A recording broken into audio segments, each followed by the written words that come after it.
अजर बिहारी राम सिया राम सिया राम जय जय राम। हर घर भगवा छाएगा, राम राज अब आएगा।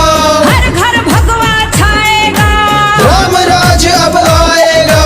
कर दो जाके ये ऐलान, भगवा रंग मेरी पहचान। कर दो जाके ये ऐलान, भगवा रंग मेरी पहचान। हम हिंदू जगाने आए हैं, हम हिंदू जगा कर जाएंगे।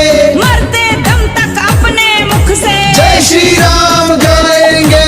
चमक रही तलवारें सबकी, चमक रहा त्रिशूल है। हिंदू को कमजोर न समझो, ये दुश्मन की भूल है। सब में रब और रब में राम, मिलकर बोलो जय श्री राम। मिलकर बोलो जय श्री राम। जय श्री राम जय श्री राम।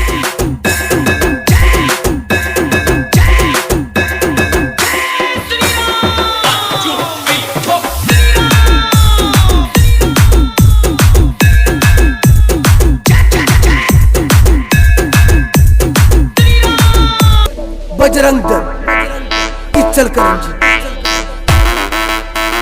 बजरंग